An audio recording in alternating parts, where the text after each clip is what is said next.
Happy morning students. நம்ம last கிளாஸில் human ரைட்ஸை பற்றி பார்த்தோம். அதில் என்னெல்லாம் பார்த்தோன்னா, what are the human rights, universal declaration of human rights UDHR, civil and political rights, fundamental rights in India, the right to freedom, right against exploitation, cultural and educational rights பார்த்தோம். இன்றைக்கி differences between human rights and fundamental rights. அது என்ன? Human ரைட்ஸும் fundamental rights, மனித உரிமை மற்றும் அடிப்படை உரிமைகளுக்கு இடையிலான வேறுபாடு என்னென்ன வேறுபாடு? 3 பாயிண்ட்ஸ் கொடுத்துருக்காங்க.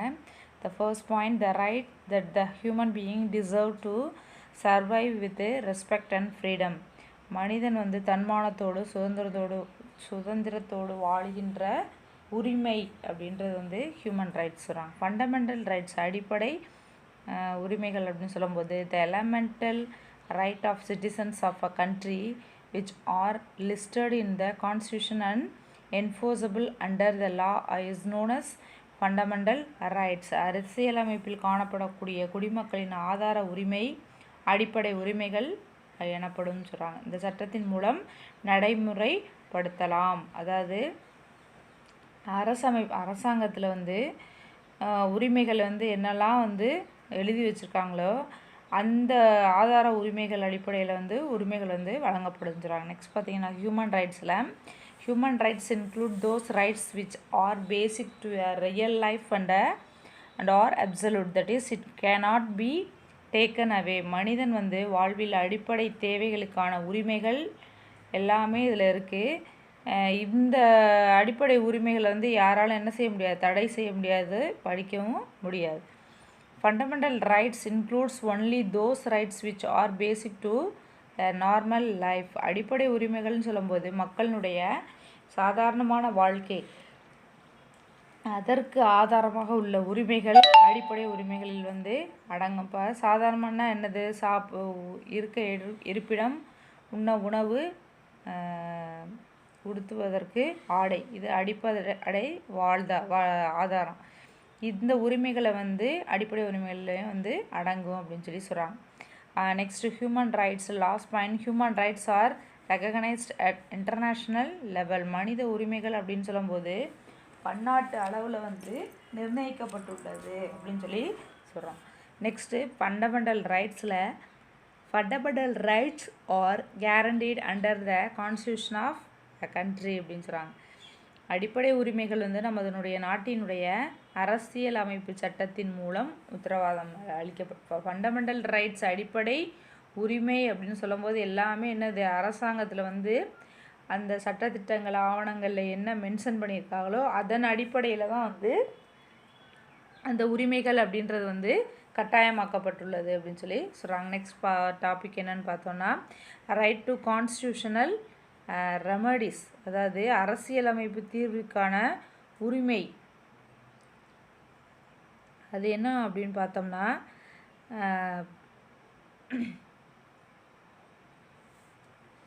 அடிப்படை உரிமை அப்படின்னு சொல்லும்போது fundamental rights are guaranteed by the constitution by the right person can adopt constitutional means and approach a court if he denied the fundamental rights.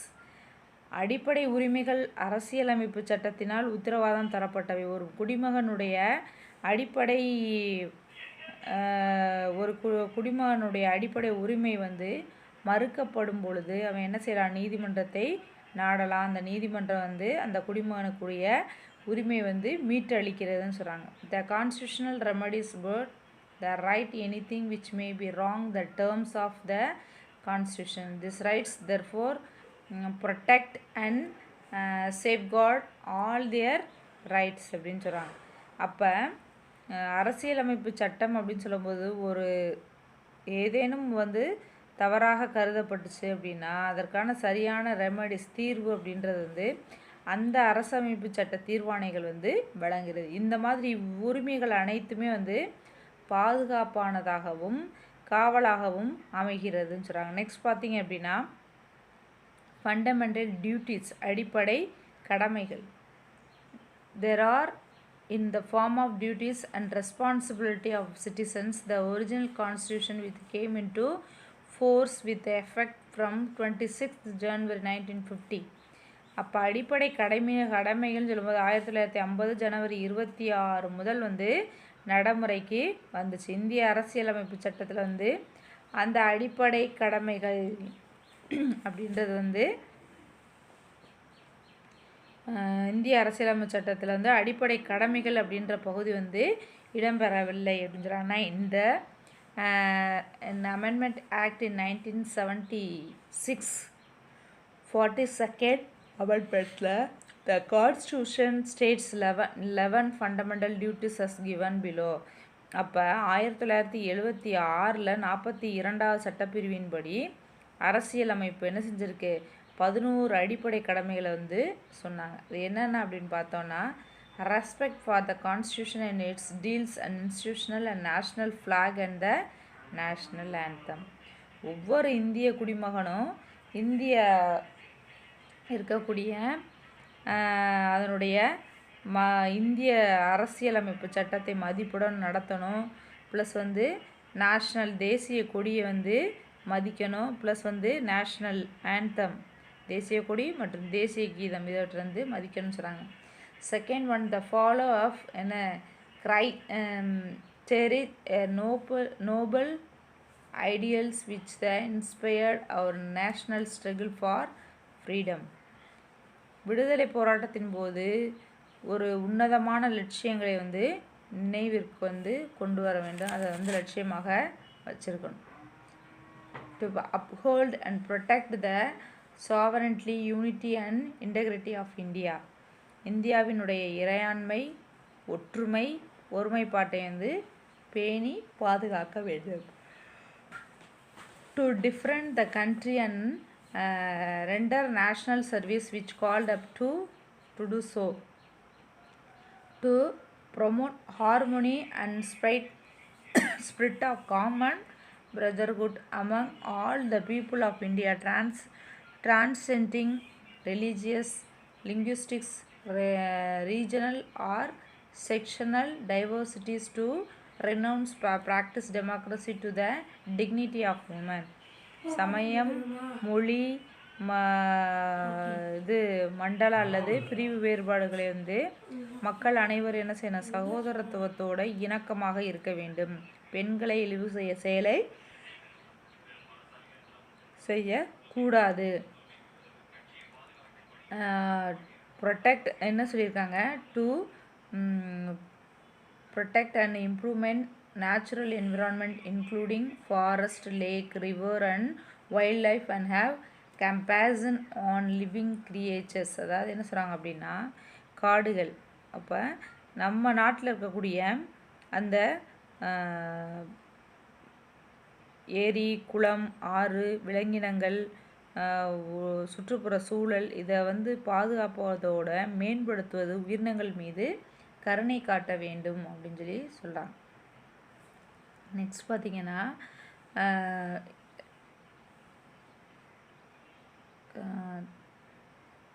to strive towards excellence in the praise of individual and collective activities so that nation constantly rises to higher level of the endeavor and achievements. அதாவது அறிவியல் உணர்வு, மனித நேயம், பகுத்தறிவு, சீர்திருத்த உணர்வு அப்படின்றது வந்து வளர்க்க வேண்டும். Provide opportunities for education for a parent or guardian to their child or ward up to the age of 14. அப்போ 14 வயது வரை உள்ள குழந்தைகளினுடைய பெற்றோர் அல்லது காப்பாளர் குழந்தைகளினான கல்வி வாய்ப்புக்கு என்ன செய்யணும், வகை செய்ய வேண்டும். அப்போ இதெல்லாம் this R the fundamental duties அப்படின்னு சொல்கிறாங்க. நெக்ஸ்ட் பார்த்தோம் அப்படின்னா நேஷ்னல் ஹியூமன் ரைட்ஸ் கமிஷன். அப்போ இந்திய மனித உரிமை ஆணையம் அப்படின்னு சொல்லும்போது நேஷ்னல் லெவலில் சொல்கிறாங்க. The national human rights commission is an autonomous body constituted on 12th October 1993. 1993ஆம் ஆண்டு அக்டோபர் 12ஆம் நாள் இந்த மனித உரிமை பாதுகாப்பு சட்டம் அப்படின்றது வந்து அமைக்கப்பட்டது. அப்போ தேசிய என்னது மனித உரிமை ஆணையம். It consist of the chairman and few other members, 3 from judiciary and 4 from other department. NHRC is responsible for the protection and promotion of human rights in India, defined by the Act as rights relating to life. இது என்ன இந்த ஒரு தன்னாட்சி அமைப்பாக செயல்படுது. இதில் ஒரு தலைவர், சில உறுப்பினர்களை வந்து வச்சுருக்காங்க. இந்திய அரசியலமைப்பு சட்டம் சொல்லும்போது ஒரு தனி மனிதனுடைய வாழ்வு, சுதந்திரம், சமத்துவம் மற்றும் கண்ணியம் இவற்றெல்லாம் பாதுகாக்கவும் அதனை மேம்படுத்துவதற்காக தான் இந்த தேசிய மனித உரிமை ஆணையம் அப்படின்றது வந்து தோற்றுவிக்கப்பட்டது. இப்போ தேசிய மனித உரிமை ஆணையத்தினுடைய ஃபங்க்ஷன்ஸ் ஆஃப் NHRC, அதனுடைய பணிகள் அப்படின்னு பார்த்தோம்னா, to inquire into the violation of human rights or negligence in the prevention of such violation by the public servant. மனித உரிமை மீறல், அத்தகைய மீறல் குறித்து அரசு ஊழியர் அலட்சியம் காட்டுதல், அவற்றின் மீது வந்து விசாரணை நடத்துதல் இதோடைய வேலை. To intervenes in court proceeding relating to the human rights. மனித உரிமையை வந்து மீறும்போது அந்த வழக்குகளை வந்து என்ன செய்கிறது, தன்னோட இணைத்துக்கொள்ளுது. To undertake the promote research in field of human rights. அப்போ மனித உரிமைகள் குறித்த ஆராய்ச்சிகளை வந்து மேற்கொள்ளுதல் மற்றும் ஊக்குவித்தல் அப்படின்னு சொல்கிறாங்க. பல்வேறு, அதாவது to engage in human rights education among the various section of society. மனித உரிமைகளை குறித்து பல்வேறு பிரிவினருடைய மனித உரிமை கல்வியை வந்து பரப்புதல். To encourage the effect of NGOs and institution working in the field of human rights. மனித உரிமை துறையில் வந்து பணியாற்றக்கூடிய அரசு சாரா அமைப்புகள் மற்றும் நிறுவனங்கள் ஆகியவற்றின் முயற்சிகளை வந்து மேற்கொள்ளணும்னு சொல்கிறாங்க. State human rights commission, SHRC, அதாவது ஸ்டேட் ஹியூமன் ரைட் கமிஷன். அப்போ every states in India has a state human rights commission established in accordance with the power conferred in the state under the section 21 of the Protection of Human Rights Act 1993. அப்போ 1993 வந்து மனித உரிமை பாதுகாப்பு சட்டம் அப்படின்னு சொல்லும்போது ஒரு பிரிவு வந்து 21 சட்டப்பிரிவு 21 படி வந்து மனித உரிமை பாதுகாப்பு சட்டம் வந்து கொண்டு வரப்பட்டது. The protection and promotion of human rights constitute the principal concern of the Commission.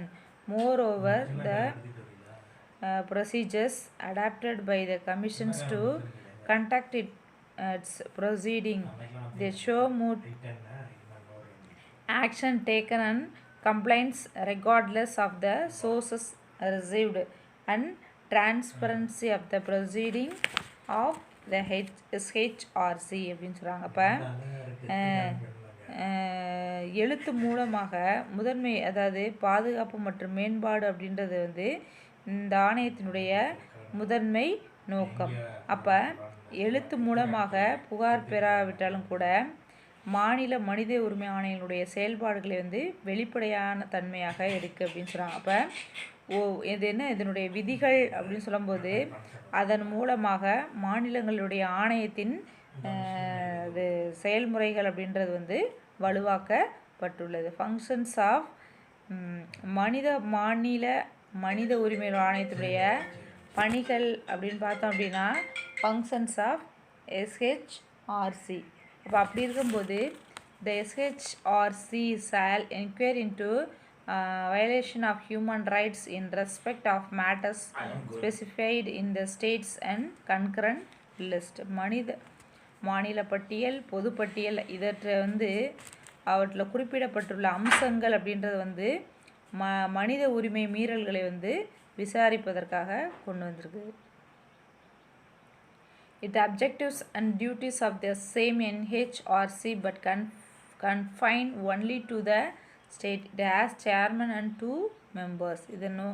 இதில் வந்து யார் ஒரு சேர்மனும் 2 நபர்கள், அதாவது இதன் நோக்கம் பணி தேசிய மனித உரிமை ஆணையத்தினுடைய போன்றே இருக்குது. ஆனால் என்னது, இந்த மாநிலத்திற்கு எல்லைக்கு உட்பட்டதாக இருக்குது. இதில் ஒரு தலைவரும் ஒரு 2 உறுப்பினர்கள் வந்து இருக்காங்க. It can also recommended the compensation to victims. அப்போ பாதிக்கப்பட்டவர்களுக்கு இழப்பீடு அப்படின்றது வந்து வழங்க வந்து பரிந்துரைகள் வந்து செய்யலாம் அப்படின்னு சொல்லி சொல்கிறாங்க. சைல்டு குழந்தைகளுக்கான உரிமைகள் அப்படின்னு சொல்லும்போது சைல்ட் ரைட்ஸ் அப்படின்னா right to life, right to family environment, right to education, right to benefit from social security, right against sexual exploitation, right against sale or trafficking, right against other forms of exploitation like child labor. அதாவது வாழ்வதற்கான உரிமை 1989ஆம் ஆண்டு November 20ஆம் தேதி குழந்தைகள் உரிமை பிரகடனம் அப்படின்றது வந்து கொண்டு வரப்பட்டது. அதில் வாழ்வதற்கான உரிமை, குடும்ப சூழலுக்கான உரிமை, கல்விக்கான உரிமை, சமூக பாதுகாப்பு உரிமை, பாலியல் தொல்லைகளுக்கு எதிரான உரிமை, விபத்து அல்லது கடத்தலுக்கு எதிரான உரிமை, குழந்தை உழைப்பு. நிறைய இடங்களில் வந்து குழந்தைகளை 14 வயதிற்கு உட்பட்ட குழந்தைகளை வந்து வேலை வாங்குறாங்க இல்லையா, அந்த எக்ஸ்ப்ளாய்டேஷன் லைக் சைல்ட் லேபர், சுரண்டலுக்கு எதிரான உரிமை, இதுக்கெல்லாம் வந்து குழந்தைகளுக்கான உரிமை அப்படின்றது வந்து கொடுக்கப்பட்டுள்ளது. ரைட் டு லைஃப், அவங்க வாழ்வதற்கான உரிமை, பிறப்பிற்கு முன்பே வந்து அது ஒரு குழந்தை பிறப்பதற்கு முன்பே வந்து வாழ தகுதி பெற்றுள்ளது. வாழ்வதற்கான உரிமை அப்படின்றது வந்து பிறப்புரிமை, அடிப்படை தேவையான உணவு, உடை, இருப்பிடம் மற்றும் கண்ணியமான வாழும் உரிமை, இவற்றையெல்லாம் வந்து உள்ளடக்கியது அப்படின்னு சொல்லி சொல்கிறாங்க. ரைட் டு ஃபேமிலி என்விரான்மெண்ட், குடும்ப சூழலுக்கான உரிமை அப்படின்னு சொல்லும்போது ஒரு குழந்தைக்கு வந்து ஒரு நல்ல குடும்ப சூழலில் இயல்பான குழந்தை பருவத்தினை கழிக்க உரிமை உண்டு. ஆதரவற்ற, கைவிடப்பட்ட, அனாதை குழந்தைகளுக்கு வாழ தகுதியுடையவர்கள் அக்கறையுள்ள குடும்பங்களுக்கு தத்து கொடுக்கப்படலாம் சொல்கிறாங்க. Right to benefit from social security, right to benefit from social security, சமூக பாதுகாப்பு உரிமை, உடல் நலமின்மை, இயலாமை, வயது முதிர்வு காரணமாக பெற்றோர்கள் வந்து பாதுகாவலர்களால் குழந்தைகளுக்கு தரமான வாழ்வை தர இயலாத சூழ்நிலையில் அந்த குழந்தைகளுக்கு அரசு நிதி உதவி அளிக்க வேண்டும். ரைட் டு எஜுகேஷன், கல்விக்கான உரிமை அப்படின்னு சொல்லும்போது அரசியலமைப்பு 21A அதில் வந்து 6 முதல் 14 வயது வரை உள்ள குழந்தைகளுக்கு இலவச கட்டாய கல்வி 2009ஆம் ஆண்டில் இந்திய நாடாளுமன்றம் வந்து உரிமை சட்டத்தை வந்து நடைமுறைப்படுத்தியது. நெக்ஸ்ட் பார்த்திங்கன்னா right against sale or trafficking of children. அப்போ அதில் குழந்தைகள் அனைவரும் வந்து விற்பனை அல்லது கடத்தலுக்கு எதிரான உரிமை.